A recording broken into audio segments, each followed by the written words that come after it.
Yes, that's what I had. Or at least, as far as I could tell, it really was. My wife Hilly and I tied the proverbial knot nearly 20 years ago. In fact, our 20th anniversary was just a few weeks away on December 10th, and I could honestly say that I wouldn't change much to make our life together any better. Of course, we had our arguments, but making up was always much more enjoyable. That's just the way we were. In our marriage, there was only one truly dark period, and that was in our second year. We both married young. I was 20, and Hilly was just 18, and we had been childhood sweethearts, living just around the corner from each other. My older brother Bob had married her sister Pam a year before, and it seemed like the right thing to do. Our problem was that the other couple had their first child within the first year, while we seemed unable to. We both got tested, although the doctors kept telling us that we were worrying too much and just needed to let it happen naturally. But the problem was Hilly's parents, specifically her mother, who kept nagging us to start a family. Of course, that's how their family was. And besides her sister Pam, Hilly had 3 other sisters. Jen, my mother-in-law, desperately wanted a son since she hadn't been able to have one herself. And of course, Bob and Pam's first child was another girl. The pressure. The test results were rather inconclusive. Hilly was fine, but my sperm count was slightly below normal or something like that. I didn't really understand much. The doctors assured us that there was nothing serious, that everything was fine, and that we just needed to be patient. Their words were that our first child would decide when it was time to arrive. We were patient, but that didn't mean our marriage wasn't under strain. Fortunately, as it turned out, we didn't have to wait too long, and in the 3rd year of our marriage, Hilly gave birth, just as the doctor had promised. Linda, a beautiful little girl in every way, though she was another girl, at least that put our fears to rest about whether we could have a child or not. And from then on, everything calmed down, and our marriage became ideal and continued in that same spirit. Undoubtedly, because we were more relaxed, Hilly soon became pregnant again, and finally, Tom was born. Yes, a boy, and the whole family was over the moon with joy. Don't get the impression that the girls were neglected or loved any less, but the first son in the family just made everything special. Well, I was the first to do it. I boasted to my older brother, but he just smiled at me and told me to give him some time. Well, he got his time, and sure enough, the next year, they had their first son, and wouldn't you know it, 8 months later, we had another one, whom we named Mike. It's just like with buses, isn't it? You wait forever, and then a whole bunch of them arrive at once. Perhaps because there were 2 brothers and 2 sisters among us, we all lived like one big happy family. Even when Hilly's other sisters got married, they were just drawn to it. It was great for the kids, and of course, none of us ever lacked a babysitter when one was needed. As far as I know, the other couples were just as happy as Hilly and I, simply enjoying the wonders of married life when surrounded by a loving family.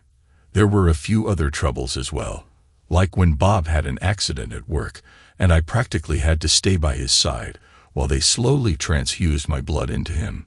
He got through it, and of course, I didn't suffer from it, often joking brotherly that we were now truly blood brothers. As our 20th anniversary approached, we thought about how to celebrate it. Bob and Pam had celebrated their anniversary the year before, and everyone enjoyed getting together so much that we decided to do something similar and booked a private room at a local hotel for a large gathering of family and friends. By that time, Linda was a very beautiful 17-year-old girl, younger and perhaps even more beautiful than her mother, with luxurious dark chestnut hair and huge green eyes that drew attention whenever she looked your way. They had similar builds, both slender, with beautiful legs and other attributes that perhaps a father shouldn't focus on too much. Naturally, she had a string of boyfriends, and one or another was constantly showing up at the house, but she had a sensible head on her shoulders, so we just went with the flow. Tom, as I always thought, was a bit more like me. He was sturdier, and it suited him. He loved rugby just as much as Bob and I did at his age, and at almost 16, he was already regularly playing as a halfback on his school's first team. And young Mike, the youngest of them all. Well, maybe he was going through a tough time and not being as good at sports as Tom, or, for that matter, as popular as Linda. Poor Mike was having a rough few years. Nothing serious, you understand. He was very smart, possibly even smarter than the other two, and did very well in school. He just behaved like a completely normal, completely incomprehensible teenager. That day, maybe I should have been more understanding that day. Maybe I should have ignored the mess he left on the dining table. Maybe I should have just cleaned it up for him. But did I? No. You're not going out until you clean up this mess, Mike, I said to him firmly. I'll do it later, he responded sullenly. You'll do it now, Mike, I insisted. Why are you always picking on me? He shouted back, losing his temper. I'm not picking on you, I snapped. You're part of this family, and you'll follow the rules just like everyone else. Who's going to make me? Mike nearly cried, truly losing his temper. I will, I retorted, beginning to lose mine. I'm your father, and you'll do what I say. My father? Is that you? He shouted back. Are you sure about that? I suddenly stopped, my next words stuck in my throat, stunned by what he had just said. I'm sorry, Dad. Mike jumped up, his face full of anguish. I'm sorry, Dad. I didn't mean to say that. I'll fix it right now. With that, he turned away from me and started gathering the books and other things he had left on the table. Within a few minutes, everything was clean, and he bolted out of the room without saying another word, leaving me alone in my own world, wondering if that world was about to come crashing down on me. The problem, of course, was that Mike was, and always had been, different from the other two. More studious, more serious, but less sociable than his older siblings. I often wondered why he was so different, and even discussed it with Hilly, but she would just shrug and say it was all in my head. Was it? Was I imagining things? What prompted Mike to make that remark? If he had just shouted it in anger and walked away, I would have been mad at him, but that would have been the end of it. But he apologized so quickly and retracted the comment. Why? What did he know that I didn't? Damn it. I really didn't want to think about the thoughts racing through my troubled mind at that moment. My first reaction was to rush to find Hilly and demand to know what she had done. But where would that lead? What would I say? I could hardly just go and accuse her of sleeping with some other guy behind my back. If that were the case, she would just deny it. And if it wasn't, how could she ever forgive me for doubting her? Besides, that was 16 years ago or more. But does that change anything? Is it still going on? My stomach was churning. I felt like I was going to be sick, and I still didn't know if I had any real reason to worry. Oh God, what a terrible day it was. Blood types, that's it, I thought. And without another word, I went to our study and dug through the children's medical records. Linda, Tom, and Mike, all O+, which, after giving blood to my brother, I knew was the same as mine. I felt a wave of relief wash over me until it occurred to me that blood types don't tell the whole story. If Mike had a different blood type, that would have been one thing. But the fact that they all had the same blood type could just be a coincidence and didn't confirm that he was truly my biological son. Oh God, what should I do? DNA. I couldn't believe that thought had crossed my mind. That one careless comment from an angry son had thrown me off balance. I was panicking without good reason. But when Mike couldn't meet my gaze at dinner that evening, throughout the entire meal, I started to worry again. And when he rushed away from the table without saying a word to anyone, I began to worry in earnest. What's wrong with Mike? Hilly asked, having noticed his strange behavior as well. I have no idea, I replied, shrugging. Kids, do you have any thoughts? They both shook their heads, probably not even noticing anything unusual. Was he upset about something? I asked, but they just shook their heads again. After waiting for the two teenagers to leave the table, I gathered the courage to ask my wife a little more. Mike is so different from the other two. Hilly, I began. Any idea why that might be? Oh, let's not go over this again, Davy, she replied, getting up to clear the dishes. He's not that different. He's just a bit deeper than the other two. End of conversation. Was that deliberate, or was she genuinely indifferent to it? I really didn't know. DNA. Why not look into it? And within 20 minutes, I was already Googling online. An hour later, my head was full of facts and figures, but honestly, I didn't feel much smarter. It wasn't until Monday morning that I found the name of the lab that conducted the test. It took me almost an hour to track it down. And no doubt, my secretary could have done it much faster. But how do you explain to your secretary why you need this? Exactly. That's why I decided to do it myself. They could do it. They had no problems with that. But it was expensive, especially if you wanted the results as quickly as I did.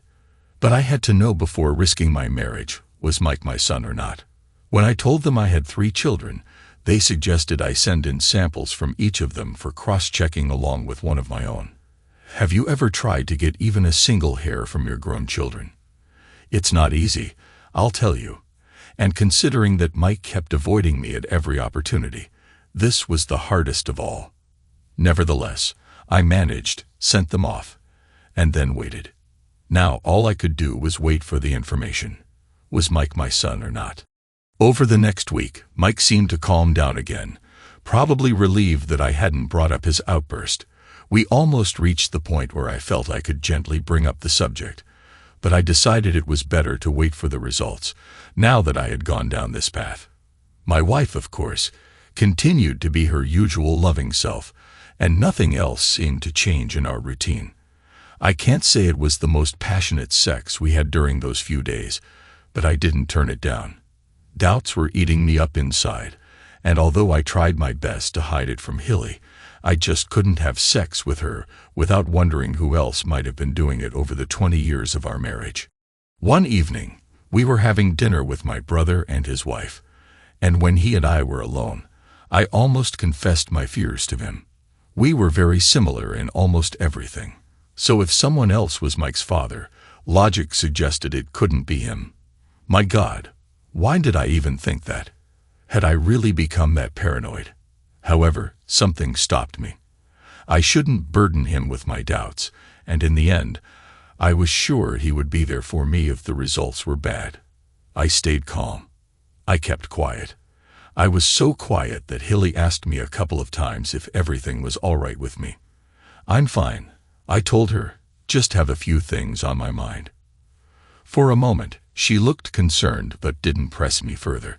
The results arrived. I asked for them to be delivered to my office just in case Hilly came home before me and opened the letter. I read it with trembling hands, trying to make sense of what it all meant. Could this piece of paper mean the end of my marriage? I read it.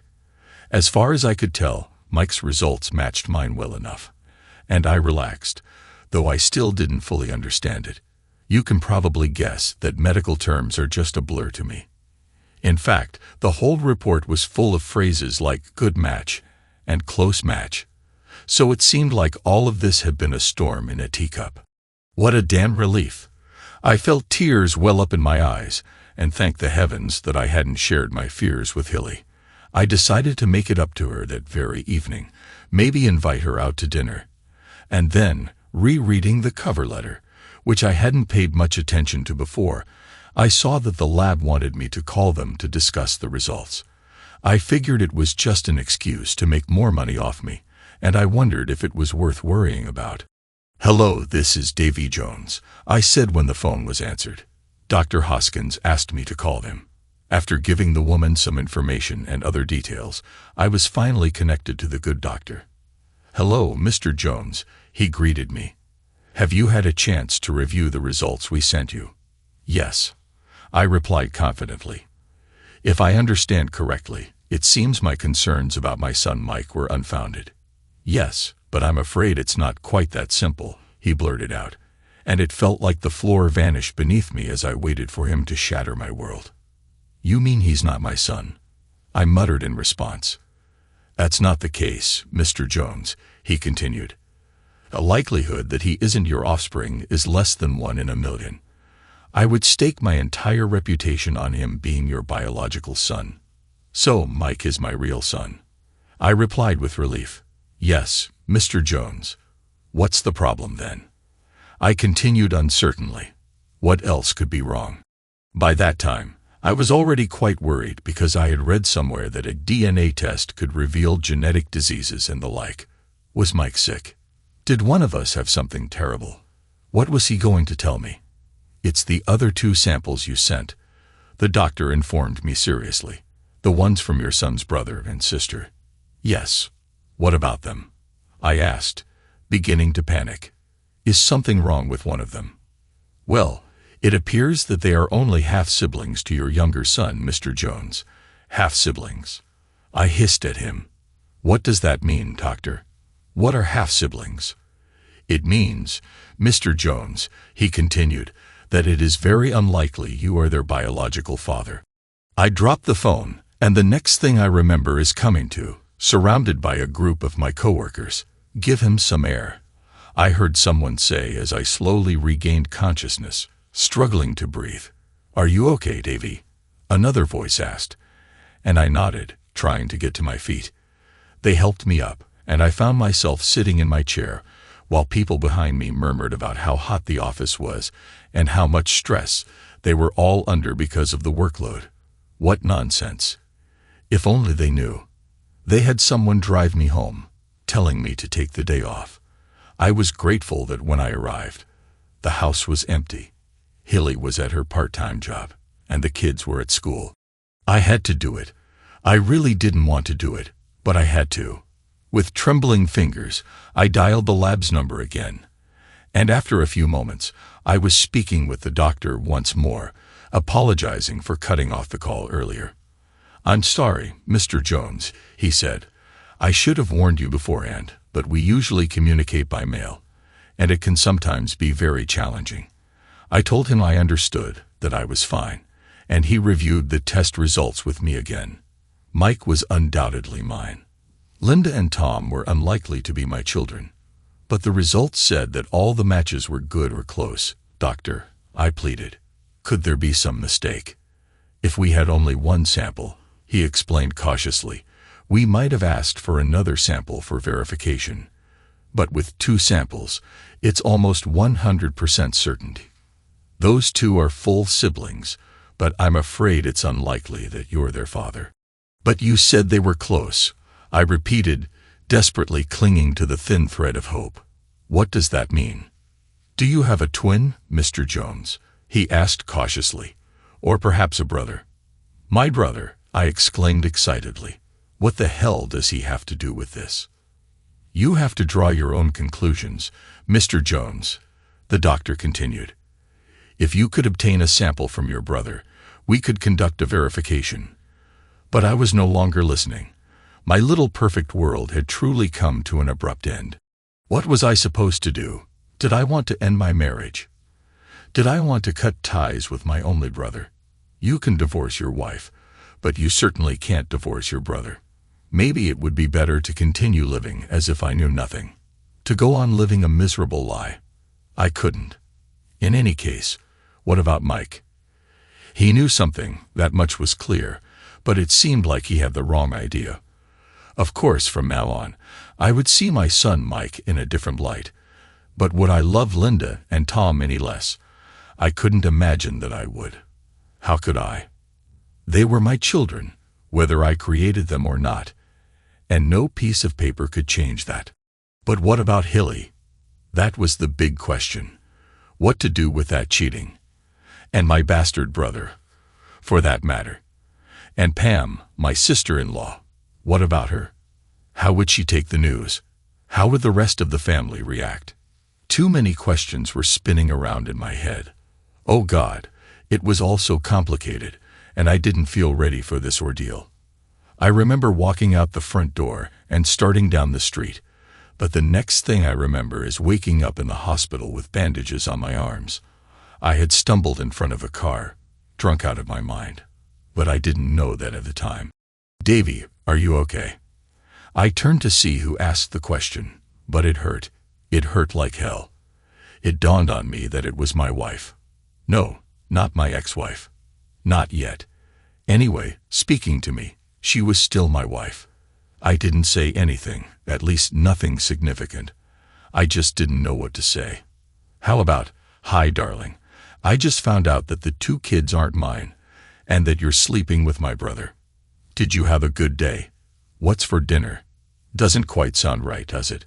In any case, it turned out my injuries weren't life-threatening, and the next day, they sent me home. However, I couldn't do anything to help myself, so I was forced to rely on Hilly for assistance. This gave me time to think, time to plan. But that time was wasted, and I still didn't know what to do. Somehow, though, Mike and the other 2 kids seemed like the main issue. Whatever I decided, it had to be in their best interests, even if my own had to suffer.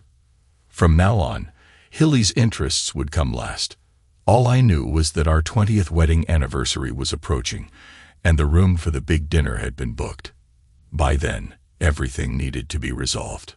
Within a week or so, I more or less recovered, at least physically, and everything seemed to return to normal as I figured out what to do, except for Mike, who seemed on the verge of going off the rails and was just at the age to do so. "You'll have to talk to him, Davy," Hilly said one late evening. "I don't know what's wrong with him. It seems like he doesn't want to talk to me anymore." "I'll talk to him," I promised. "Do you have any idea what's bothering him?" she asked. "I do. A few ideas," I replied curtly. "Do you want to discuss them with me, Davy?" "Not really," I answered, which left her somewhat disconcerted. The opportunity arose the next day when I found him alone in his room, and unless he shoved me out of the way, he wouldn't be able to avoid me. "Want to talk about what's bothering you, son?" I began gently. He just shook his head. He didn't want to talk. "Maybe it's something to do with that day, Mike." I nudged him. "You know, about our relationship." Mike looked at me, and I couldn't help but notice a tear in his eye. Suddenly, he seemed older than his tender years. "You don't know, Dad, do you?" he challenged me.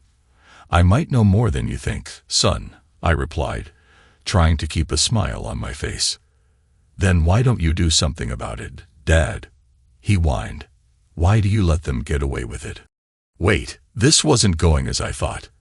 It didn't seem like we were talking about the same thing. Get away with what, son? What the hell else could I say? "You really don't know, Dad," he repeated. "Apparently not, son," I had to admit.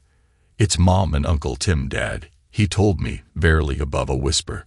"When you're at work, about once a month or so. It's a damn shame. Uncle Tim. Damn it, Tim was the husband of Anne, another one of Hilly's damned sisters. Oh, that," I mumbled pathetically, not knowing what else to say. "They've been doing it for years, Dad," my son informed me. "Linda thinks I'm Tim's son, not yours." At that he broke down and cried, and I wrapped my arms around him to comfort him. It had been a long time since I'd done that, and I was surprised by how big and strong my little boy felt. "I can absolutely guarantee you, Mike," I comforted him, still holding him close. "You are my son in every way, not Tim's." "How do you know, Dad?" He sobbed. "How can you be sure?" "I'm sure, son," I told him firmly. "Trust me. I'm sure." We talked a bit more, and without revealing too much, I convinced him of my paternity, and it seemed like a weight had been lifted from his shoulders. However, there was no mention of my brother being the father of the other 2 children, and I found that my perfect family wasn't as happy and content as I had believed. Both Linda and Tom knew about their mother's affair with their uncle, but not knowing what to do about it, they chose to simply turn a blind eye. What a terrible position to put your own children in. But Tim, God, his wife was the youngest of the 4 sisters, and without a doubt, the most beautiful of them. Hilly was attractive enough, but Anne. Another blow struck at the heart of my so-called perfect marriage with Hilly. A few days later, I invited all 3 kids to lunch and did the hardest thing I've ever done in my life. I told them, Told them everything I had learned. Every damn thing. I had no idea how they would react, but they took it better than I expected. Linda cried a little, and Tom sat with his head in his hands. All three wanted to go straight to their mother and confront her, but I convinced them to wait, as I needed to take care of some things first. All three swore their love and loyalty to me, and were close to vowing never to see Hilly again. Of course, I talked them out of that, reminding them that no matter what she had done, she was still their mother and had taken good care of them all their lives. I spoke of her in terms that I didn't actually feel, especially after the kids told me their side of the story. Hilly, my loving wife, had obviously been having an affair with her brother-in-law Tim for some time, but likely not long enough for him to be Mike's father. Once a month might have been a big exaggeration, but honestly, none of us knew for sure. The only thing I knew was that the kids were so grateful to have been told the truth, and all three of them cried, even Tom, when we gathered together at the end of the evening. Let me correct that last statement. All four of us cried. Revenge. I needed to get revenge, but in a way that wouldn't cause my children any pain. And yes, I use that term carefully. I mean my children. I thought long and hard, but I couldn't come up with any grand act of revenge. It had to be just a straightforward confrontation. At least I had an event where I could do it. December 10th. The family gathered, as families do. My parents had passed away by that time, and Bob and I had been fairly late-born children. That evening at the anniversary dinner, there were 39 of us, mostly Hilly's family and their families, but there were other friends of ours as well. The dinner was good. At least, that's what they told me. But as for me, I could have been eating cardboard and drinking water. Time for speeches, it began. The end. Time for speeches, it began. The end. Maybe the beginning. I was sweating profusely and taking long, deep breaths to calm myself. What I was about to do wasn't easy, but it had to be done. Welcome to all our family and friends, I began. And for a few moments, I continued speaking about trivial matters. And now, let's celebrate 20 years of marriage with my wife, Hilly, I finally concluded. There are some very interesting, even intimate and personal things about my marriage to my dear wife that I want to share with you all. There were chuckles around the table, and one or two crude comments about our supposed sex life. Hilly blushed. They all thought I was joking, but how wrong they were. As the laughter died down, Linda was the first to rise from her seat and head toward the exit of the dining room, followed by Tom, and then Mike. They didn't say a word to anyone, and the entire table watched their backs in astonishment, not understanding what was happening. "You three, get back here," Hilly shouted angrily, jumping to her feet. "Don't be so rude to your father." Only Tom responded, turning briefly to look at his mother and shake his head in disapproval before joining his brother and sister outside. "Davy," my wife called out to me, "do something. Tell them to come back immediately." "It's all right, dear," I said to her very firmly. "They already know what I'm about to say, and since it concerns the three of them, maybe it's better if they're not here." Hilly's mouth fell open in shock. At first, she was surprised by how I responded to her demand, and then by the growing concern as her mind must have raced through all the possible reasons for my behavior. "Sit down, Hilly," I told her, my tone leaving no doubt that I was not to be trifled with. As I was saying, I continued, looking at the people around me. I've had 20 wonderful years of marriage, a perfect marriage, or so I thought until a couple of weeks ago. I paused for effect, and the atmosphere around the table became charged with tension. Some looked confused, others still smiled, expecting a joke, but a few were clearly very worried, which surprised me. Imagine my surprise. I went on when no one spoke, to find out that Linda, my beloved Linda, isn't actually my biological daughter. "Oh God," Hilly quietly sobbed, covering her face with her hands, the only one to make a sound. "Would you like to tell everyone who Linda's real father is, Hilly?" I asked her, but she remained silent, only sobbing loudly, the only sound breaking the complete silence around me. All right then, I continued. Does anyone else want to tell everyone who Linda's father is? Does anyone else want to tell everyone who's been sleeping with my wife behind my back? No one spoke, and I just stood there, glaring angrily at the relatives and friends around me. As horrible as it was, in some strange sense, I took a twisted pleasure in taunting the people who had deceived me. None of them knew how much I had uncovered. I couldn't resist throwing a particularly harsh look at my brother Bob, and he noticeably wilted under my gaze, realizing that the game was over. So no one is going to confess. I asked them, do I have to tell everyone who it is? Then, to my surprise, Bob's wife, Pam, jumped to her feet. It's not what you think, Davy, she cried in anguish. It wasn't some sordid affair or anything like that. It was just sex a few times to get Hilly pregnant. The whole family was desperate for a boy, especially Mother, and you didn't seem able to father a child. If anyone had hit me with the proverbial feather at that moment, I surely would have been knocked over, just like that. She knew. She damn well knew. Pam knew that her husband, my brother, was the father of my daughter. I looked around the table and saw that it had divided into two camps. Friends who didn't know and family who, for the most part, seemed to know. As I stood there trying to gather myself, one by one, the friends stood up, made excuses, and awkwardly left, leaving about 17 or 18 of us, all family members. Go and play over there, said Julie, one of Hilly's sisters, and one by one, the younger children were led away. The teenagers were also asked to leave, but this was like a cross between EastEnders, Coronation Street, and Neighbors all rolled into one, and not one of them budged. Fair enough. You all damn well knew, didn't you? I exclaimed, looking around. You all knew about this damned fiasco, except maybe the kids. A couple of the husbands looked a bit confused, but otherwise, no one denied it. Listen, Davy, my brother said. It's not what it seems, honestly.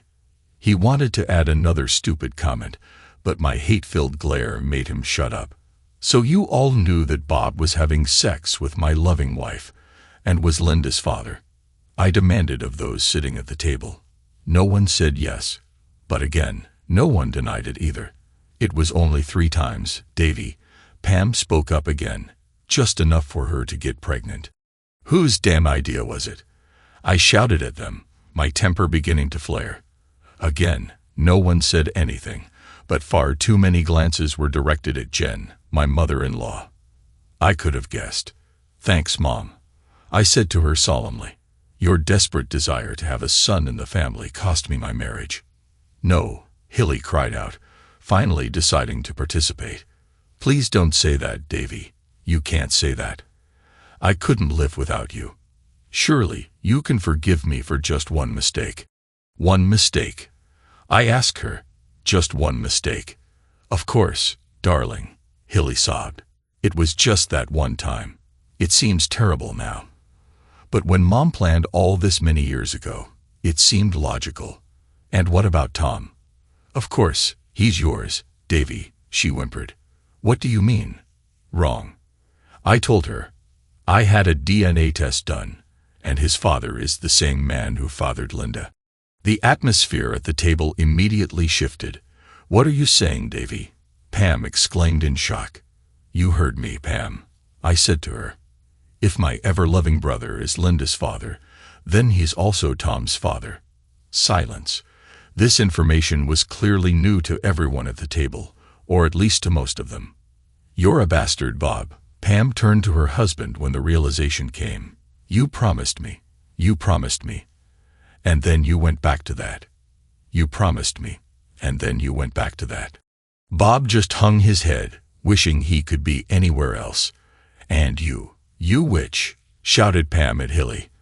I agreed to let you have my husband for just 1 week, and you kept sleeping with him. With that, she took 3 steps toward her sister and slapped Hilly across the face with all her might. Idiot crap.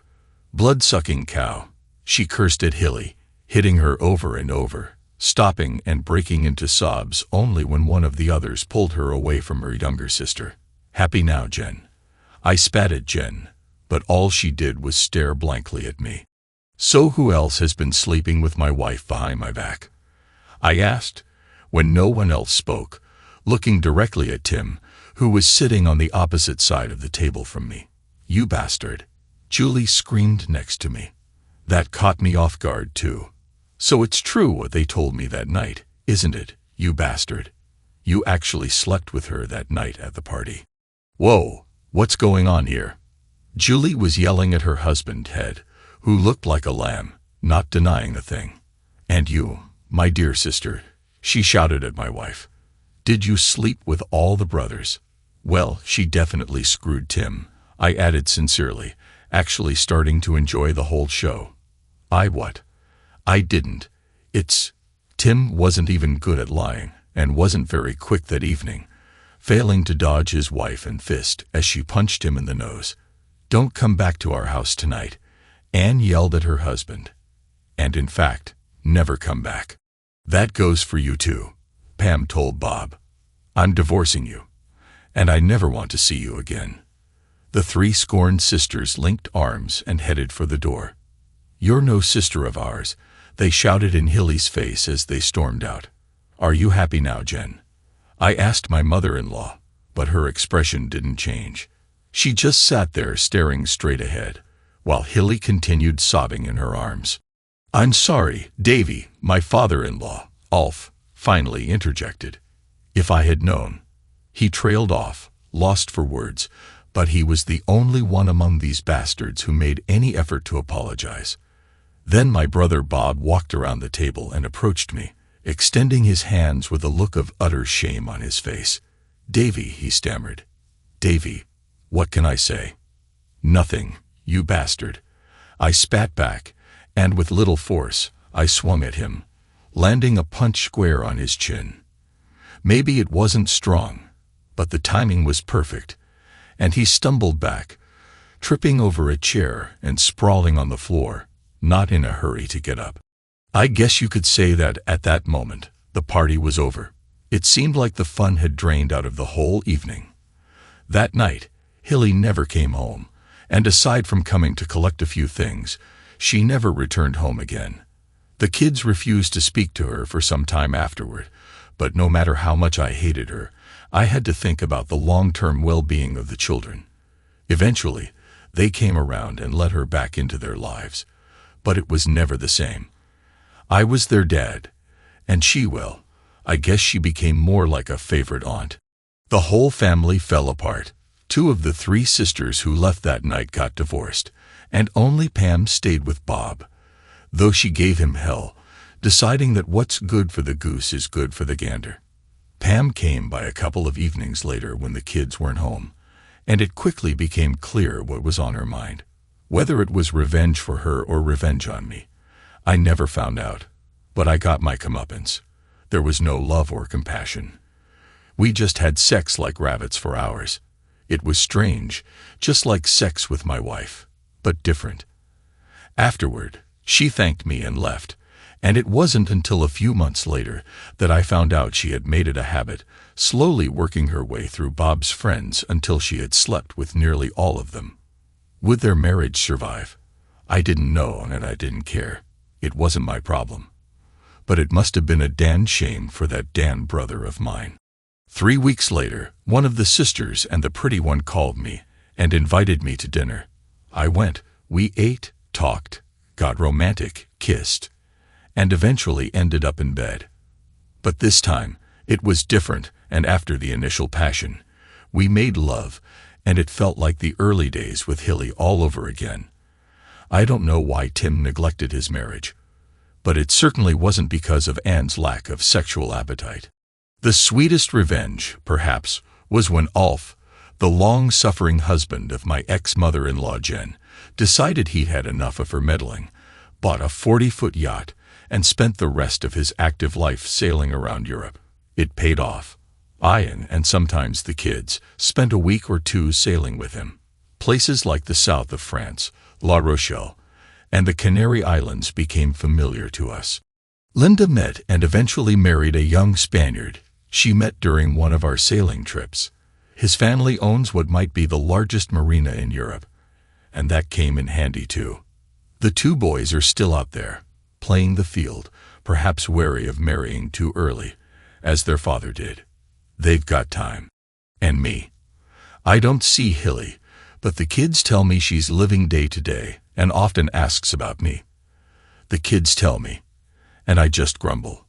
Oh, and I'm considering giving the idea of a perfect marriage another shot, but this time with Anne. I think we love each other, but we're both still a bit cautious. We'll see. I want to be sure I'm not marrying just to spite Hilly, but I would love to see her face if it happened. Thanks to everyone who took the time to listen to today's stories. If you enjoyed it, please consider liking and subscribing if you haven't already. Feel free to share your thoughts on the events in the comments below. Take care.